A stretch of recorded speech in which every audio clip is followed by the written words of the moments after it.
Hello everyone, আসসালামু আলাইকুম। দেখতে দেখতে প্রায় অনেকগুলো রোজা চলে গিয়েছে। ব্যস্ততার জন্য কোনো ভিডিও আমি দিতে পারিনি। তো আজকে হচ্ছে টমেটো সংরক্ষণের ভিডিওটা আমি আজকে আপনাদের সাথে শেয়ার করব। এখানে হচ্ছে টমেটো নিয়ে আসা হয়েছে এবং সেগুলো হচ্ছে আমি পানিতে ভিজিয়ে রেখে দেন হচ্ছে আমি নামাজ পড়তে গিয়েছিলাম। ততক্ষণে কিন্তু টমেটোটা ভিজে খুব ভালোভাবে পরিষ্কারও হয়ে গিয়েছে। তো আমি এগুলাকে আবার একটু কচলিয়ে কচলিয়ে ধুয়ে পরিষ্কার করে নিচ্ছি। আর টমেটোর দাম তো এখন অনেকটা কমে গিয়েছে, সবাই জানেন। তো সেজন্য আর কি টমেটোটা আমি সংরক্ষণ করে রাখছি। এখানে প্রায় 3 কেজির মতো হবে টমেটো ছিল।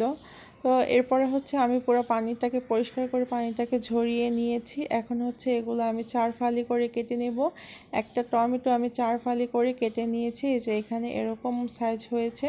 4 ফালি করে কেটে নিলে এটা কিন্তু 4 ফালি করে কেটে নিলেই হবে। আপনার যদি ইচ্ছে হয় আপনি 6 ফালি করেও কেটে নিতে পারেন, মানে অর্ধেক করে সেটাকে 3টা করে নিতে পারেন। তো আমার যেহেতু 4 ফালি করে লাগবে সেজন্য আমি এভাবে করে নিয়েছি। এখন আমি একটা ট্রে নিয়ে নিলাম। এটা হচ্ছে আমার ওভেনের ট্রে। ওই ওভেনটা হচ্ছে আমার নষ্ট হয়ে গিয়েছে, সেই ট্রেগুলো হচ্ছে আমি রেখে দিয়েছিলাম কাজে লাগানোর জন্য। তো সেটার মধ্যে আমি এক এক করে টমেটো দিয়ে টমেটোগুলো আর কি সাজিয়ে নিচ্ছি। আর টমেটোগুলো কিন্তু দেখতেই পাচ্ছেন একটু ফাঁকা ফাঁকা করে রেখেছি যেন একটার সাথে একটা লেগে না যায়।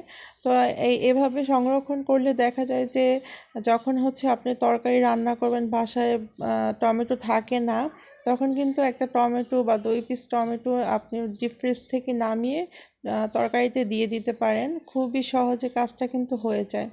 আবার এটা নুডলস রান্নাও আপনারা দিতে পারেন, বা আপনারা যদি চাশনি রান্না করেন আমাদের মতো, সেগুলাও কিন্তু আপনারা এই টমেটোগুলো ব্যবহার করতে পারেন। মোট কথা হচ্ছে টমেটো দিয়ে আপনি সব ধরনের খাবার যেগুলো হয় ওগুলো করতে পারেন। তো কথা বলতে বলতে আমি কিন্তু সবগুলো ট্রের মধ্যে টমেটোগুলো সাজিয়ে নিচ্ছি। আর কি সুন্দর লাগছে দেখতে, দেখেন একদম অনেক বেশি কালারফুল লাগছে, মানে একদম, মানে আমার কাছে খুবই ভালো লাগছে আর কি।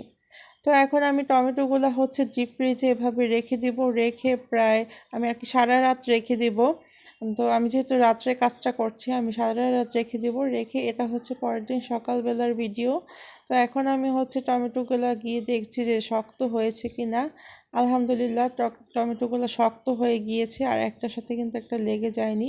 আর এই যে দেখেন একদম ঝরঝরে হয়ে গিয়েছে টমেটোগুলো শক্ত হয়ে।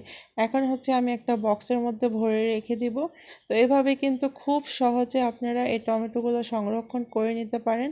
আমি আপনাদের একদম সহজ পদ্ধতি দিয়ে দেখিয়ে দিলাম। আমার কিন্তু এর আগেও টমেটো সংরক্ষণের পদ্ধতি আমার চ্যানেলে দেওয়া আছে, চাইলে দেখে নিতে পারেন।